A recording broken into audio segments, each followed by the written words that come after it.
n'abikishimipanga sikangasiga aho ngaho nyuma yo kubica rero kwinda abantu nkabambura imyenda na myenda nayo gutwara birakaza ariko ngo bibahakuraje kabisa. Una de las mayores incógnitas es cómo se pudo llegar a estos extremos.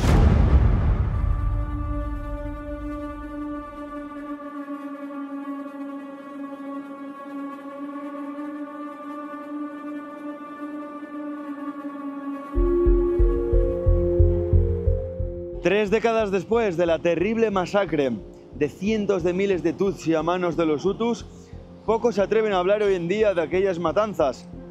Bienvenidos a Ruanda, el país donde aún hoy en día se siguen encontrando restos en fosas comunes. Hoy vamos a hablar del genocidio de Ruanda, en el cual murieron asesinadas más de 800.000 personas en apenas 100 días, y la mayoría de ellas a base de machetazos. En estos 3 duros y macabros meses se exterminó a prácticamente el 70% de la población Tutsi.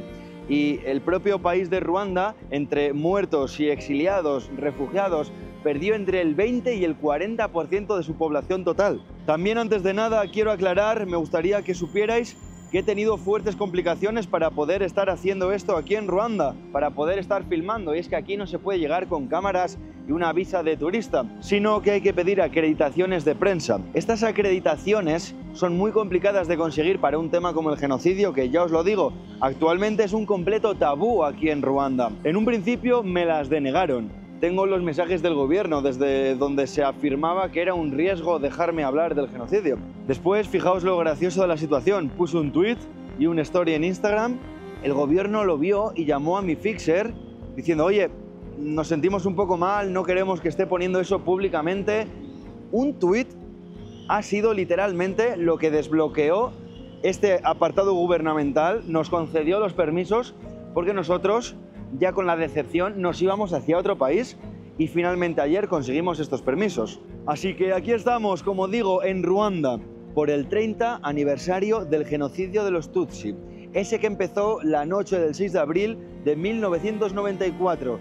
Según la ONU, es el mayor genocidio registrado de la historia.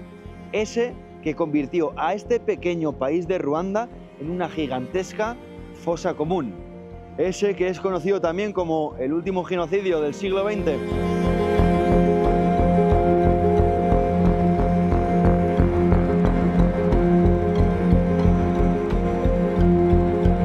Hoy en día tengo que admitir que Ruanda me ha sorprendido. Me he encontrado un país completamente limpio y ordenado.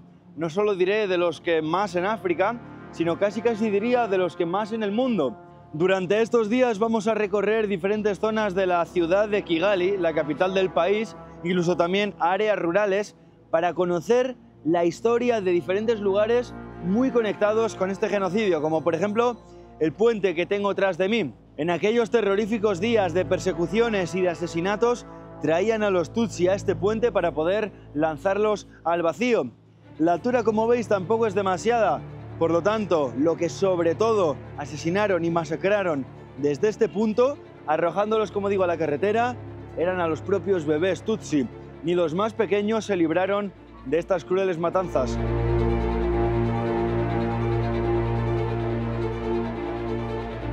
Actualmente en la ciudad de Kigali podemos encontrar cantidad de memoriales del genocidio. Son zonas de memoria histórica. Esta fue una de las medidas del gobierno, lugares en los cuales los turistas vienen para conocer más sobre lo que ocurrió, pero también los familiares vienen a llorar a sus víctimas, son puntos de encuentro y puntos de reunión. De hecho, en estos momentos nos encontramos en el Memorial de Kigali, uno de los más icónicos de la ciudad, y hay que recalcar también que son zonas sensibles y aunque nos han dejado filmar, no podemos entrar con las cámaras en todas las zonas. Hay incluso algunas habitaciones que están llenas de cráneos de víctimas de Tutsi asesinados con restos humanos como fémures y otras partes de los esqueletos que se encontraron en muchas fosas comunes. Si nos remontamos a la década de los 90, la mayoría de la población era Hutu, cerca del 85%, pero normalmente los Tutsi estaban mejor posicionados tanto social como económicamente. Por un lado, los Tutsi tienen un origen nilótico, llegaron desde las zonas de la actual Etiopía. Sin embargo, los Hutus tienen un origen bantú y provienen de la región de los Grandes Lagos. Si bien es cierto que podemos encontrar algunas diferencias en el estilo de vida, como por ejemplo los Tutsi estaban más dedicados a la ganadería, mientras que normalmente los Hutus eran más agricultores. Históricamente han podido convivir de una forma plena, compartiendo idioma, religión, aspectos culturales, hasta que llegaron los tiempos de las colonias. Los europeos empiezan a marcar quiénes son Hutu y quiénes son Tutsi, por la cantidad de vacas que tenían, por el tamaño de la nariz. Incluso había un tercer grupo, que eran los Tuas, los pigmeos, eran considerados los aborígenes del país. Sorpresa, una vez más. Se podría decir que una de las mayores y principales causas que dieron lugar después a este genocidio provienen de una propia herencia de este periodo colonial. Fueron los propios colonos europeos los que empezaron a remarcar unas diferencias étnicas entre los Hutus y los Tutsi, dejando a los Tutsi como una etnia dominante, que ocupaba los mejores empleos, tenía el control del país y albergaba la mayoría de las riquezas. De este modo, y en la otra parte de la balanza, los Hutu quedaban como un pueblo subordinado y sometido. Les Bahutus, qui représentent 90% de la population, sont des paysans bretons, à l'âme lourde et passive. Para entender los porqués de este genocidio, debemos remontarnos unas cuantas décadas atrás. Año 1961. Año de la independencia de Ruanda. Los Hutu toman el control del gobierno, toman el control del país y abolen lo que era la monarquía Tutsi. Da comienzo a la República de Ruanda. Es por este momento que comienzan a exiliarse miles de Tutsi en otros países vecinos. Huyen de este territorio. Es en estos años cuando los exiliados Tutsi forman el grupo rebelde, el que por entonces era un grupo rebelde, conocido como Frente Patriótico Ruandés. Quedaos con este nombre. Los objetivos principales de este grupo rebelde: derrocar al gobierno de Ruanda, por ese entonces Hutu, y terminar con el fin del exilio de los Tutsi. Avanzamos hasta el año 1990, cuando el grupo FPR, el Frente Patriótico Ruandés, invade Ruanda y comienza una guerra civil que duraría hasta el año 1993. Como podéis apreciar, en esta segunda mitad del siglo XX, las tensiones entre los Hutu y los Tutsi eran ya máximas. En este año 1993 se llega a un acuerdo y se forma un gobierno de coalición entre los Hutu y los Tutsi. Un gobierno que en sí estaba liderado por un Hutu, Juvenal Habyarimana. Hay que decir también que, al menos según la visión del gobierno actual de Ruanda, Habyarimana fue uno de los máximos instigadores y propagandistas del odio contra los Tutsi. Avanzamos hasta el día clave del genocidio de Ruanda. En aquel fatídico 6 de abril de 1993 ocurre un acontecimiento que lo cambia todo y que da pie al comienzo de las masacres y de las matanzas. Derriban un avión con unos misiles. Un avión en el cual estaba viajando el líder de Ruanda, Juvenal Habyarimana. También estaba viajando su homónimo, es decir, el presidente de Burundi. Todavía no está claro, no existen las pruebas suficientes para saber quién tumbó ese avión. La responsabilidad de este ataque sigue siendo controvertida. Los Hutu, por supuesto, culparon al FPR. Desde los Tutsi culparon a extremistas Hutu. La realidad es que, sea como sea, tras este acontecimiento comenzaron las masacres.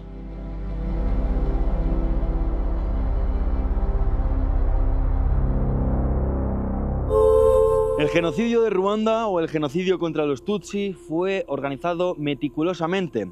Se entregaron listas de opositores a las milicias Hutu, quienes salieron a las calles y comenzaron a matar a sus propios vecinos, a los propios familiares, casa por casa.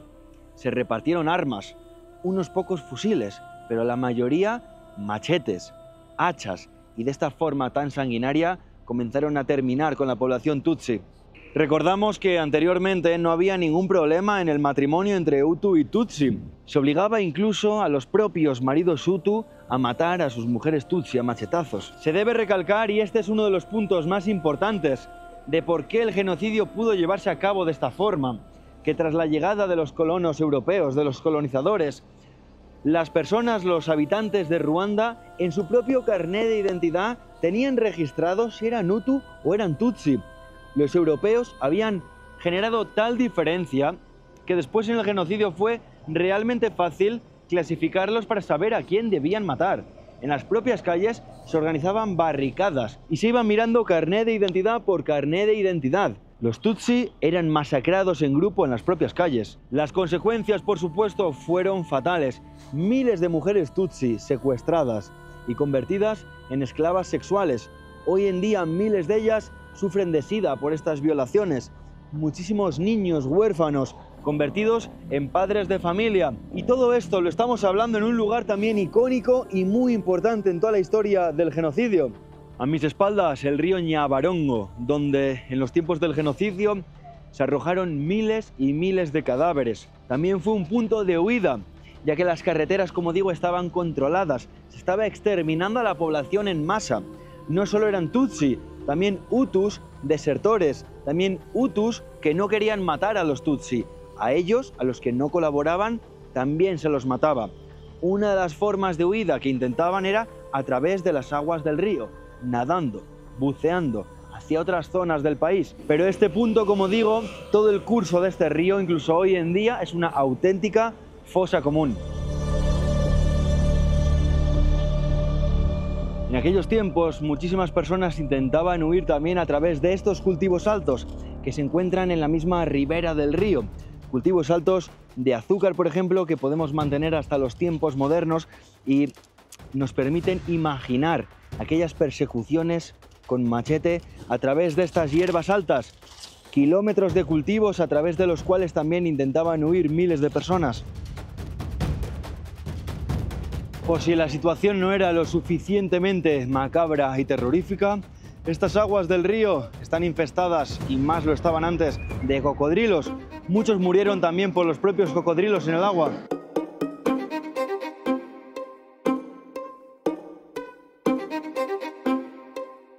Una de las mayores incógnitas es cómo se pudo llegar a estos extremos. ¿Por qué el ser humano mostró su lado más cruel? Muchos vecinos ofrecían resguardo a los Tutsi, a sus propios vecinos Tutsi. Cuando estaban en su casa, en masa, resguardados en masa, los traicionaban. Daban la voz de alarma y ahí llegaban las milicias Hutu para terminar con ellos. Masacrados, a punta de arma, con machete, masacrados. Para hablar de esto, nos hemos acercado hasta una de las iglesias más icónicas de la ciudad de Kigali, lugar en el cual también buscaron resguardo los Tutsi. Pensaron que por estar entre estas paredes de un lugar sagrado, las milicias Hutu no entrarían a asesinarlos. Pensaron que aquí podrían estar seguros, pero nada más lejos de la realidad. Por el contrario, se dejaron en bandeja.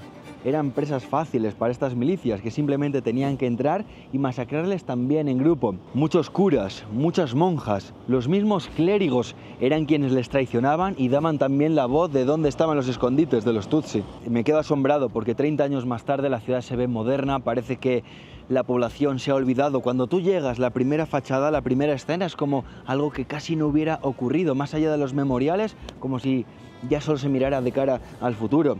Pero una vez indagas en las historias de la propia población, de los vecinos, muchos de ellos huérfanos, con familiares muertos, con miembros del cuerpo amputados, a nada que escarbas un poco en la sociedad, empiezas a descubrir las historias del horror.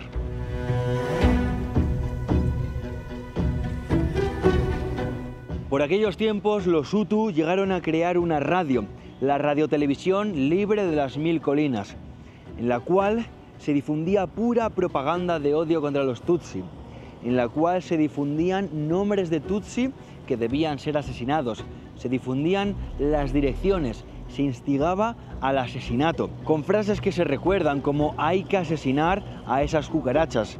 En esta radio los Hutu siempre se referían a los Tutsi como cucarachas, las cuales había que desmembrar, las cuales había que asesinar, las cuales había que eliminar en su totalidad de la faz de la tierra.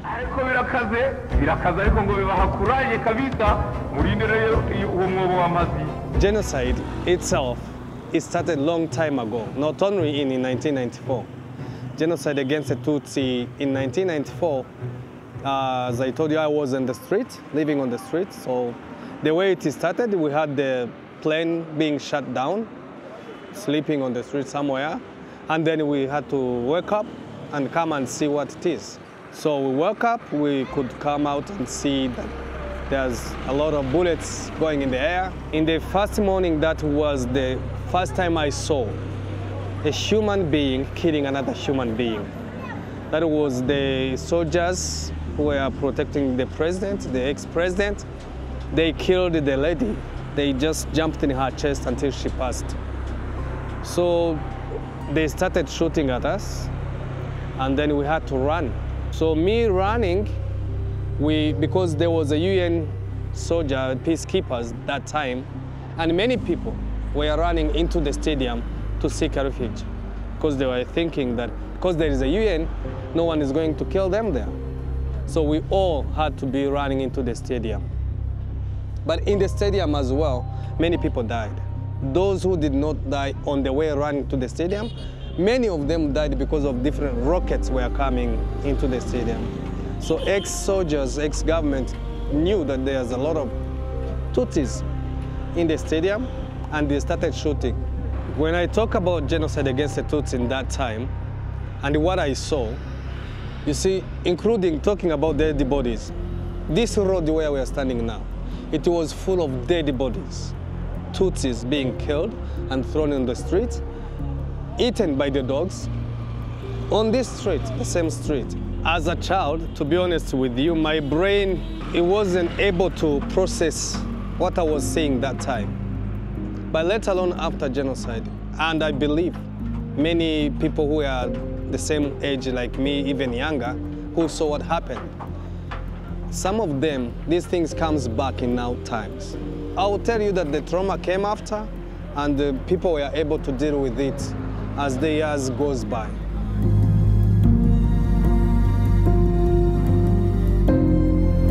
El estadio de Kigali presenció algunas de las más grandes masacres que se vivieron aquí en la ciudad y en el país. Y por eso es un buen momento para recordar las bonitas obras de los europeos en lugares como África, en las tierras africanas. En este caso, y con toda la ironía, debo hablar de lo que aquí hicieron, por ejemplo, franceses, belgas o alemanes. En 1994, tanto Naciones Unidas, la ONU, como Bélgica, tenían fuerzas en este territorio, tenían fuerzas en Ruanda, pero no recibieron la orden de detener esta masacre.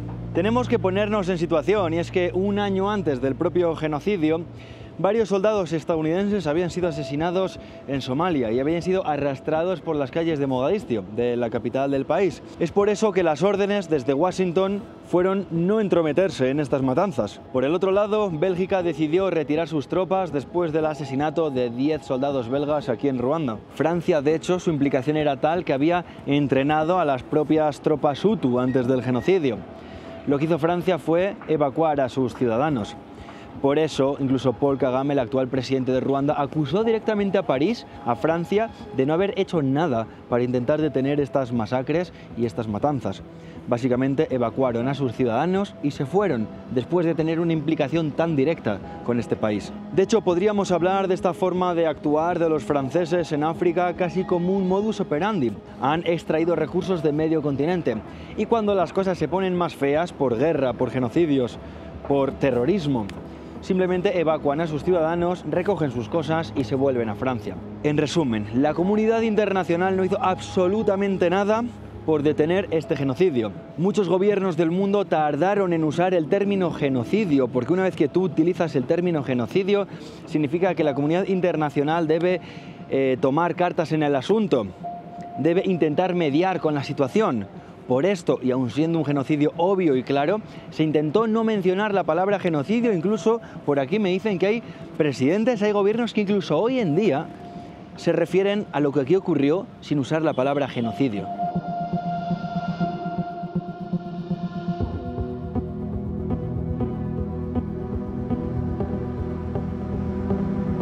Cientos y cientos de Tutsi pudieron salvarse gracias a que se protegieron en un lugar, el Hotel de Mille Collines.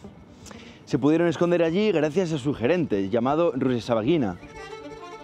Este lugar inspiró a la famosísima película Hotel Ruanda, y es el hotel que tengo tras de mí. Sorprende imaginar cómo una persona que era realmente héroe nacional, conocido por esta película de Hotel Ruanda a nivel mundial, que dio su vida por estas personas Tutsi, porque te podían matar simplemente por no participar en las matanzas. Imaginaos por proteger a cientos de ellos en tu propiedad privada. Esta persona, que en un día fue héroe nacional, pasó a ser un villano, desterrado, y hoy en día vive en el exilio. Desde el gobierno se le acusa de crímenes fatales, como puede ser incendio intencionado, secuestro, asesinato y vínculos con grupos terroristas de República Democrática del Congo y de Burundi. Es decir, lo que queda de las milicias Hutu, que están allí también en el exilio. Sin embargo, desde la oposición lo que se asegura es que los motivos simplemente son políticos. Este famoso gerente del hotel, quien un día fue el gerente del hotel, fue el fundador de dos partidos de la oposición, lo que aquí es una minoría política. Y se asegura que simplemente los crímenes que pudo haber cometido es ir en contra del relato oficial, tener un discurso más allá del gobierno, o que no encaja del todo con el del gobierno respecto a lo que ocurrió en el genocidio y otros motivos sociales de Ruanda. Lo curioso también en todo esto es que quien dio la orden de arresto, supuestamente quien filtró la información de que se iba a reunir con grupos terroristas Hutu, fue la CIA y Bélgica. Él es de Ruanda, con ciudadanía belga, y en estos momentos está exiliado en Estados Unidos. Se le piden 25 años de cárcel por estos crímenes. Desde la ONU lo que se pide es que el juicio, si algún día se da, sea un juicio justo. Y es que sí que es ciertamente extraño el contexto, la situación actual de este país de Ruanda a nivel social. Las cicatrices y los traumas que provocaron, que debieron provocar aquellas matanzas del 94, tienen que estar todavía grabadas en la cabeza y en los cuerpos de la población de Ruanda. Sin embargo, cuando uno llega aquí, cuando uno escucha la versión del gobierno, pareciera que se ha cerrado todo de una forma maravillosamente perfecta. Y es cierto que, de alguna manera, solo existe un discurso o un relato, que es el oficial, que es el gubernamental. Por eso es difícil venir a grabar y hacer lo que estamos haciendo, y es algo que no se ha hecho tantas veces. El relato oficial habla precisamente de que los Hutu un buen día se volvieron locos y empezaron a matar Tutsi. Pero todo esto pudiera ser que tenga un trasfondo social, histórico, mucho más profundo. Puede ser que incluso nos debiéramos remontar a unas décadas más al pasado de los 90 para saber y ver qué es lo que estaba ocurriendo por ese entonces.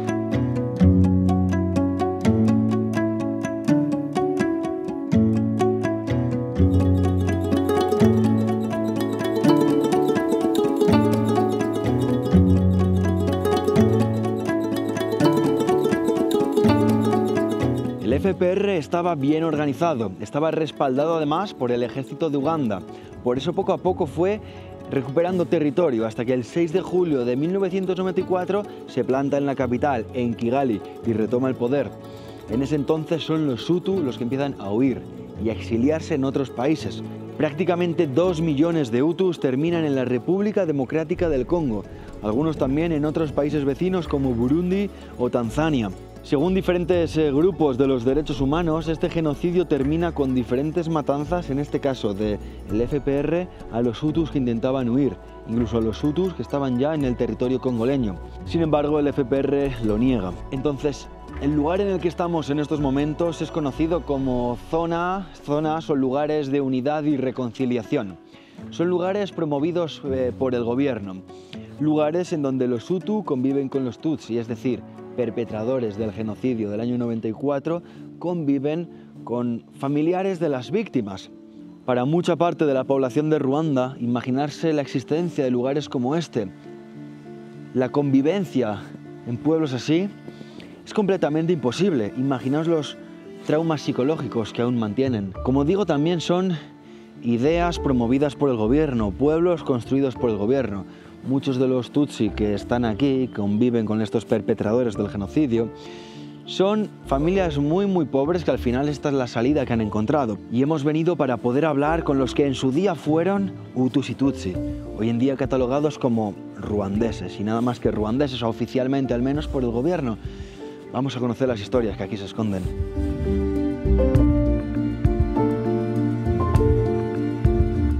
Twatangiye kwica abatutsi 92 ubwo abayobozi batuyoboraga batubwira ngo umwanzi turamuzi ngo ni umututsi. Ubwo twahise dufata imipanga, abari bafite ingufu babaha imbunda tujya guhiga abatutsi. Hari umugabo witwa Pasiteri Gahigi yari yarampaye inka n'intunzi niwe yimpaye, nagiye iwe yica abantu 6, inka ze ndatwara ndasenya, nta kiba kimwe namusigarije, nabicishije imipanga n'abatima. Ruhambuzi ndanabambura imyenda yabo ndayitwara nyishyira abana banjye sika nkasiga aho ngaho rero kwinda abana nkabambura imyenda na myenda nayitwaraga ari umugomo mbona nabyirutse bavuga ngo ubuyobozi twari dufite buvuga ko umututsi ari umwanzi ari umugome babishyira mu magambo babishyira no mu mazina akunda kumwita inzoka inyamaswa twabajije ubwoko bwabo tubaziza n'ibintu bari bafite tutunga inka nta bindi byabuteye abenshi n'inda nini ariko twarabishe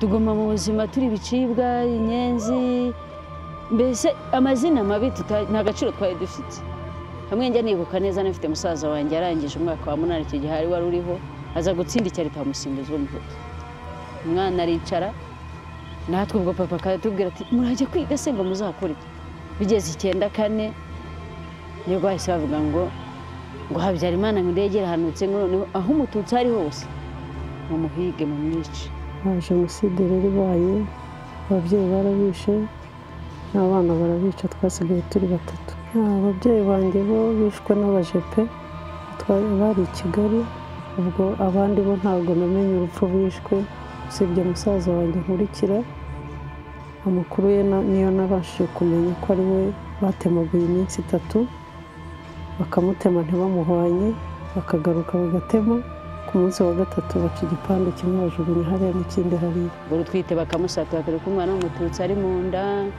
umukecuru utabashije guhunga bakamutwikiramo umusaza twebwe nta kirengera twari dufite nta muntu wakuvugiraga muri umuntu wa papa yarafite abana 7 nta n'umwe yarokoye bose baragiye nyogokuru yarapfuye bamasenge mbese twari nk'umuryango w'abantu bageze nko muri 80 ariko mve ngo abasigaye uretse kwenda bagiye basigara bagiye binaranaza babyara tumaze kuba nk'abantu 30 kuko ndabari bose wari umusozi wose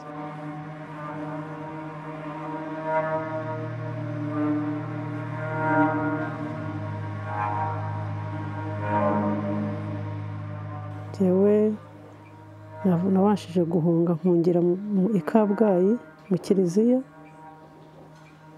numvaga ko umuntu ahungiye mu nzu y'Imana ntacyo yaba kuko batubwiraga ko izindi ntambara zabaye bahungiraga mu nsengero ntibagire icyo babatwara nahungiye rero i Kabgayi tugeze ku kiliziya musenyeri aradusohora atubwira ngo nitugende batwice kiliziya aragifunga ngo Imana y'abatutsi yararangiye nuko batakubaka kwica umuntu wahungiye mu nzu y'Imana twahamaze ibyumweru 2 batangira kudutera kutwica za grenade imyuka iryana mu masa ahantu dufite umupadiri wari uhari agerageza bishoboka dushakira ibyo kurya baramutwaye baramwishe umufaratiri baramwishe twabonye bikomeye rero twese duhungira mu gihugu cy'u Burundi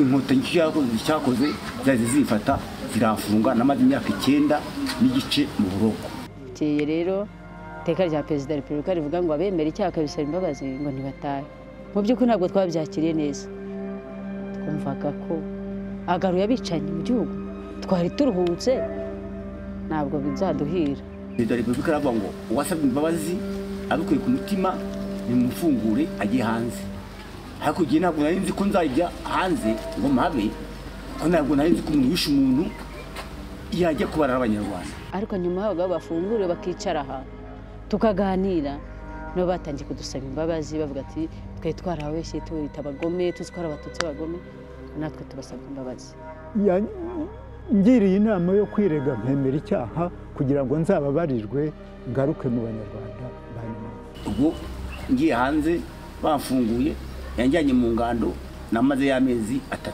twubaka uyu mudugudu turawutaha abacitse ku icumu n'abafunguwe n'abari baragiye kera barakora bamenesheje naramutaye sinigeze mutabara mu kwicwa mbese nabonaga ko nawe ari umwanzi ariko Gahigi yansanze muri gereza ntabwo yamundyoje ahubwo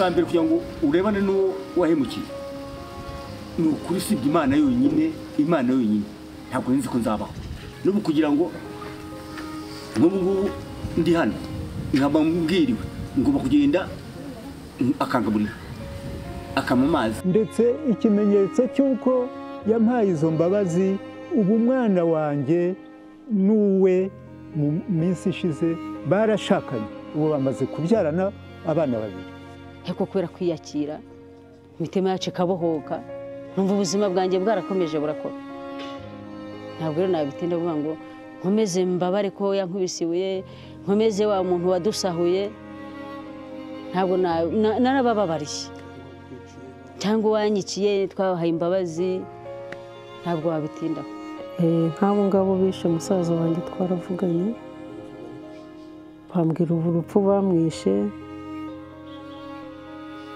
narababariye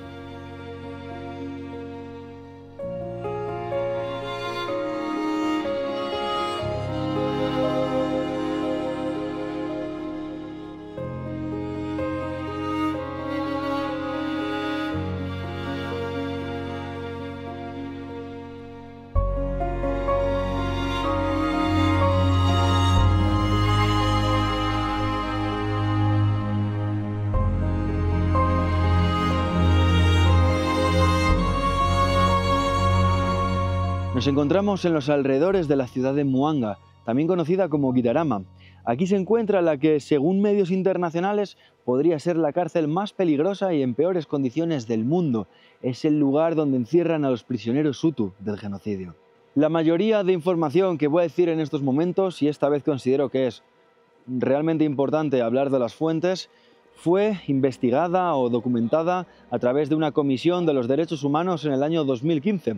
Es información que han compartido organizaciones de hecho como Cruz Roja o ACNUR. Acabamos de estar enfrente de este lugar, enfrente de la prisión, en las puertas de la cárcel. Lo primero que sorprende es que está en medio de la ciudad. Continuamente peatones, coches, niños, niñas corriendo, jugando, vendiendo por delante de la misma puerta. Lo que se describe que hay de ahí para adentro es un pequeño edificio, una pequeña estructura diseñada para unas 400 personas y en donde podría llegar a haber más de 8.000, apenas medio metro cuadrado por recluso. Y se habla de que es un lugar donde podría haber varias muertes por día. Los cuerpos de estos difuntos se podrían estar aprovechando para dar de comer al resto de reclusos, ya que la cárcel no cuenta con medios para dar de comer a tantas personas. Esto no sé si ocurre hoy, tras 10 años de esta investigación de los derechos humanos, de esta comisión de los derechos humanos.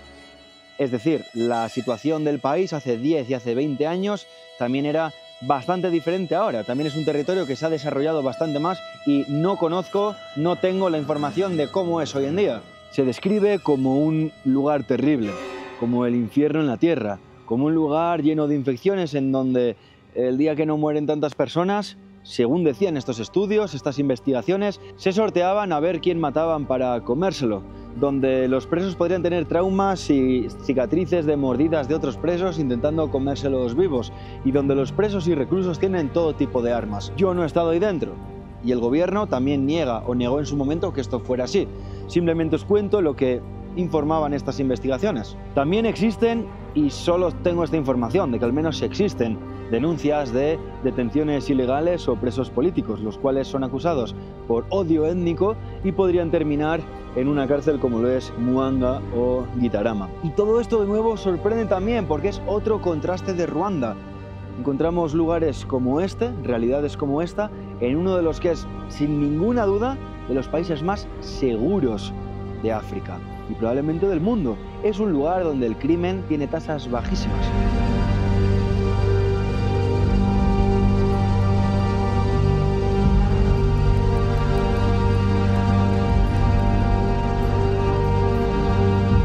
Bienvenidos a la región de Rubavu. Estamos en la ciudad de Gisenyi, junto al lago Kivu, recién a unos escasos cientos de metros de la frontera con la República Democrática del Congo. Al otro lado, Goma, la región de Kivu Norte, la región de la minería, del coltán, de los diamantes, del oro. Ahí llegaremos dentro de unos días, una de las zonas más complicadas del mundo. Pero ¿qué hacemos en Gisenyi? Aprovechemos que estamos aquí por estos días para hablar también del impacto que tuvo el genocidio Tutsi en los países vecinos. Por ejemplo, la ciudad de Goma, esta ciudad congoleña que tenemos al otro lado de la frontera, tuvo que acoger a más de 1.200.000 personas en apenas 48 horas. Esto provocó fuertes brotes de enfermedades como cólera, disentería, meningitis. De hecho, se calcula que esta fue una de las mayores epidemias de cólera de la historia y murieron más de 10.000 o 12.000 personas. Al cabo de poco tiempo ya había más de 2 millones de refugiados en estos campamentos de Goma. Fueron los mayores campamentos de refugiados de la historia de la humanidad, al menos de lo que se tiene registro y recuerdo. Se acusó también a los grupos de ayuda humanitaria de que esta asistencia cayera en manos de las milicias Hutu que estaban en la región, las que habían huido de Ruanda. Las fuerzas Tutsi de Ruanda comenzaron a perseguir a las milicias, y no solo milicias, a la población Hutu hacia la República Democrática del Congo. En esta persecución llegaron hasta Kinshasa, la capital del país, también con la idea de derrocar al gobierno, a la tiranía de Mobutu, el cual tenía vínculos con estas milicias Hutu. Esta situación provocó una gran y sangrienta guerra en la que participaron al menos 6 países y que provocó la muerte de más de 5 millones de personas. También en este contexto se crean diferentes grupos armados y estas armas terminan justamente en la región de Kivu, en toda esta zona de la minería. Pero investigaremos más sobre esto de nuevo en el próximo reportaje. Fijaos cómo son las cosas también, y es lo último que adelanto de la región de Goma, porque estas son parte de las próximas investigaciones que veréis en el canal, pero por la violencia que se vive ahora mismo en el otro lado, ya digo que es de las zonas más complicadas del mundo y hay grupos armados fuertes y armados con mucho potencial como es el M23. Por toda esta violencia, algunos exiliados Hutu, ya sean ciudadanos o ya sean milicias, pero muchos de ellos perpetradores del genocidio, ahora por la violencia de Goma están volviendo como exiliados hacia el otro lado de la frontera, es decir, hacia Ruanda. Esto es algo que no gusta nada, ya no solo al gobierno, sino a mucha población de Ruanda, que al final está viendo cómo vuelven los perpetradores de aquel genocidio.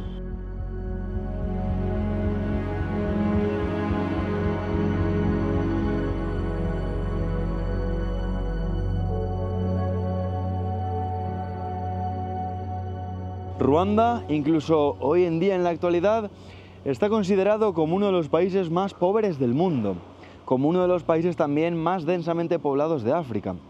Sin embargo, la sensación cuando uno llega aquí, desde luego que no es esa. Kigali, también lo vimos en Gisenyi, son ciudades bastante modernas, limpias, ordenadas, con muchas obras, con progreso. Es palpable la calidad de vida de estas personas si lo comparamos con la mayoría de sus países vecinos. Estamos en pleno centro de Kigali, hay zonas súper modernas, esta es una calle peatonal, con exposiciones de arte, con música en directo, con wifi abierto en la calle y con muchas obras. Esto lo vamos a sufrir. El país se conoce como la Suiza de África y esta ciudad se siente que es una ciudad emergente, está creciendo por momentos. Aquí van algunos temas también interesantes para cerrar este reportaje sobre Ruanda y la actualidad de este país y su población. Por ejemplo, ¿quién es Paul Kagame, el actual presidente?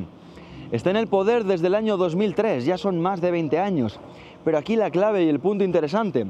Kagame fue fundador del FPR, del Frente Patriótico Ruandés, aquel grupo rebelde de los años 90, de principios de los 90, que hoy en día es el partido político que gobierna el país. Ya digo, ya son más de 20 años. Ahora bien, el gobierno actual en principio es un gobierno mixto, que incluye representación no solo Tutsi y Hutu, sino incluso también de los Tuas, es decir, los pigmeos del país.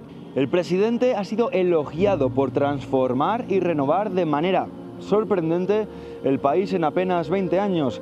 Un país pequeñito, un país que estaba devastado. Lo ha convertido en un centro tecnológico. El turismo, por supuesto, es uno de los pilares y bases de la economía de este país. Después, desde el 2008, la minería superó al té y al café como producto principal de exportación. Ahora bien, veremos de dónde provienen estos minerales, de Ruanda o de países vecinos como la República Democrática del Congo. Lo veremos, me refiero, pero en el próximo reportaje. Pero después existe otra visión más crítica, y estos críticos afirman que el presidente no acepta la disidencia y que varios opositores han sufrido muertes inexplicables tanto en Ruanda como en el extranjero. Evidentemente, y lo hemos vivido en nuestras propias carnes, el genocidio sigue siendo un tema muy delicado. Prácticamente se podría decir que no está bien visto hablar de esto y es ilegal hablar de etnicidad. Desde el gobierno se afirma que esto es para evitar nuevos discursos de odio y que se derrame más sangre. De nuevo, desde los opositores, la visión es diferente. Se asegura desde ese lado que precisamente esto lo que consigue es hacer imposible una reconciliación plena y absoluta. Y también hay algo más. Los opositores aseguran que cuando uno va en contra del presidente corre un riesgo muy claro y evidente, y es que se le acuse de discurso de odio. Y esto puede ser marginación social, sino incluso encarcelamiento. Y ya por último, estamos en un país en el cual la democracia obtiene unos resultados cuanto menos sorprendentes. Conocemos varios a nivel mundial. Fijaos, las últimas votaciones que ganó Kagame en el año 2017 aseguraron más del 98% de los votos a favor en la población ruandesa. Con esto quiero terminar el reportaje. Hemos podido adentrarnos, creo que de una manera bastante espectacular en algunos temas que son muy complicados. Tener imágenes de aquellos años en los cuales prácticamente se encubrió lo que pasaba a nivel mundial, donde no hubo tanta prensa, donde existen algunas fotos y algunos clips de vídeo, pero poco más. Hemos hecho todo lo posible para encontrar el máximo de información, documentar de la manera más profunda y más auténtica. Solo me queda preguntar qué es lo que opináis vosotros, cuál es vuestro punto de vista de lo que ocurrió, de las horribles masacres de la primavera del 94, de cómo ha ido sucediendo todo después, las condiciones de aquella cárcel que pudimos visitar, o por ejemplo, lo extraño de este desarrollo tan absoluto y pleno de Ruanda. ¿Cómo lo veis vosotros? Bueno, continuará, como digo, nos dirigimos hacia Goma, la República Democrática del Congo, una región, Kivu Norte, que se conoce como el punto de la tierra más peligroso del mundo. Ahora probablemente el segundo, después de Gaza. Allí nos dirigimos.